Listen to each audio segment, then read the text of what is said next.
Hello everyone, I hope सब मजे में होंगे। The total money makeover book, जिसे डेव रैमसी ने लिखा है, इसे अब तक की बेस्ट फाइनेंशियल बुक मानी जाती है।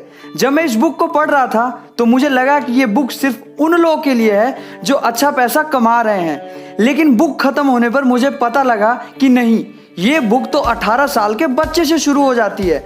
आप ये वीडियो पूरी ज़रूर देखिए, क्योंकि ऐसी फाइनेंशियल नॉलेज आपने पहले कभी शायद ही सुनी होगी। ऑथर कहते हैं, अगर आपको फाइनेंशियल फ्रीडम चाहिए तो उसे 7 छोटे स्टेप में आपको तोड़ना होगा और उसको फॉलो करना होगा। अगर एक भी स्टेप छूटा तो पैसे की प्रॉब्लम आपको आ सकती है, जिससे आपको टेंशन और एंजाइटी भी आ। Step number 1, create a emergency fund. Author कहते हैं सभी को इमरजेंसी फंड जरूर बनाकर रखना चाहिए, क्योंकि ऑथर कहते हैं कि हर किसी की लाइफ में ऐसा वक्त जरूर आता है जब उसे फाइनेंशियल प्रॉब्लम आती है, जब उसे पैसों की जरूरत पड़ती ही पड़ती है, जैसे मेडिकल प्रॉब्लम, सडनली जॉब जाना, फैमिली प्रॉब्लम, अर्जेंट मनी या और भी किसी तरह की जरूरत। इमरजेंसी फंड का यूज आप बस अपने बुरे वक्त में ही करें। एक रिसर्च के अकॉर्डिंग ये पता चला है कि 75 से 80% तक लोग अगले 10 साल में किसी न किसी फाइनेंशियल प्रॉब्लम में पड़ेंगे ही। ऑथर कहते हैं कि इमरजेंसी फंड अकाउंट में आपके मिनिमम 75,000 रुपये होने ही चाहिए। अगर आपने इसे किसी वजह से खर्च किया तो इसे जल्दी जल्द भरना होगा। यह हर किसी को करना चाहिए, चाहे आप स्टूडेंट हो, जॉब कर रहे हो, बिजनेस कर रहे हो या हाउस वाइफ हो। आपको अपना इमरजेंसी फंड जरूर बनाना चाहिए, क्योंकि बुरे वक्त का पता नहीं होता कि वो कब आ। स्टेप 2 और 3, start paying off your debt and grow your emergency fund. अपना कर्जा चुकाएं और इमरजेंसी फंड को बढ़ाएं। हम ऐसे टाइम में जी रहे हैं जहां हमें यह बताया जाता है कि लोन्स तो कॉमन है, गाड़ी हो, फोन हो, घर हो, हमें बताया जाता है कि हम EMI से इसे भर देंगे और तब की तब देखेंगे। ऑथर कहते हैं एक मिलियनर यानी एक अमीर आदमी नॉर्मल कार, नॉर्मल से सस्ते कपड़े और कम खर्चों वाला लाइफस्टाइल जीता है। फॉर एग्जाम्पल, आप देख सकते हैं कि स्टीव जॉब्स को, जो एप्पल के फाउंडर थे, इनकी ड्रेस देख सकते हैं, जो सालों तक बस इसी कपड़ों के 2-4 जोड़ी में रहे।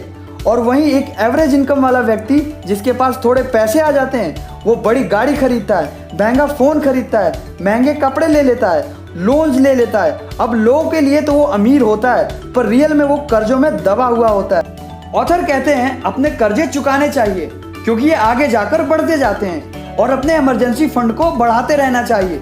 इमरजेंसी फंड में कितने पैसे डालने हैं, इसे कैलकुलेट करने का एक सिंपल फॉर्मूला है। आपको ये देखना है कि आपकी मंथली इनकम कितनी है और एक्सपेंसेस कितने हैं। एग्जाम्पल के लिए, आपकी इनकम 20,000 है और खर्चे 10,000, तो नॉर्मल व्यक्ति कहेगा एक्सपेंसेस गुना 6 महीने यानी 60,000 रुपये इमरजेंसी फंड में चाहिए। लेकिन ऑथर कहते हैं ये गलत है।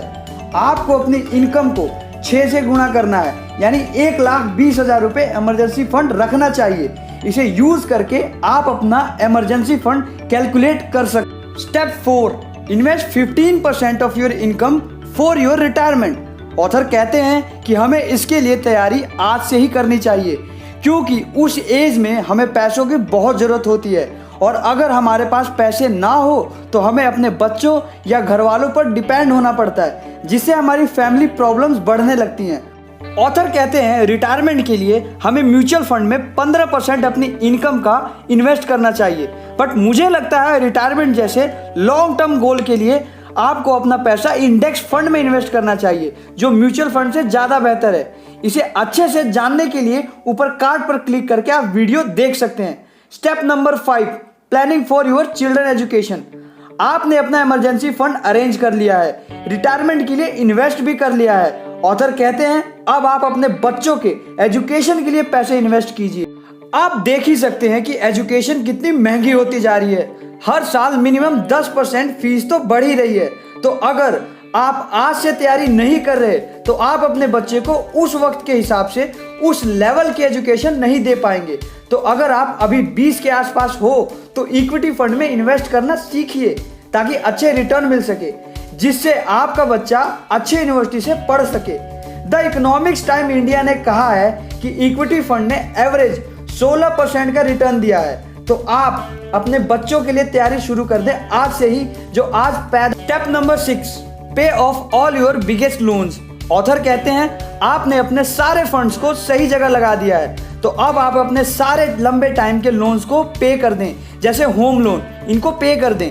ऑथर कहते हैं फाइनेंशियल फ्रीडम तभी अचीव कर सकते हैं जब आपके सारे लॉन्ग टर्म के लोन पे हो चुके हों। इससे आपके और आपके फैमिली का फ्यूचर सिक्योर हो जाता है। जब आप अपने लोन्स पे कर देंगे तो आपके पास उन लोन पे जो एक्स्ट्रा इंटरेस्ट आप पे कर रहे थे वो पैसा बच जाएगा, जिसे आप री इन्वेस्ट कर सकते हैं। स्टेप 7, ऑथर कहते हैं कि जब आप अपने सारे कर्जे चुका लो तो आप अपना ज़्यादा time financial expert, tax expert, ऐसे लोगों के साथ बिताएं जिससे आपका वेल्थ बढ़े। ऑथर कहते हैं कि आप कोई चीज़ तभी खरीदो जब आप उसे बिना लोन के खरीद सको, जब आपको लगे कि ये चीज़ महंगी नहीं है। आई होप ये 7 स्टेप आपको पसंद आया होगा, आपने कुछ नया ज़रूर सीखा होगा। तो ऐसे ही न्यू वीडियोस के लिए लाइक एंड नए हैं तो सब्सक्राइब करें।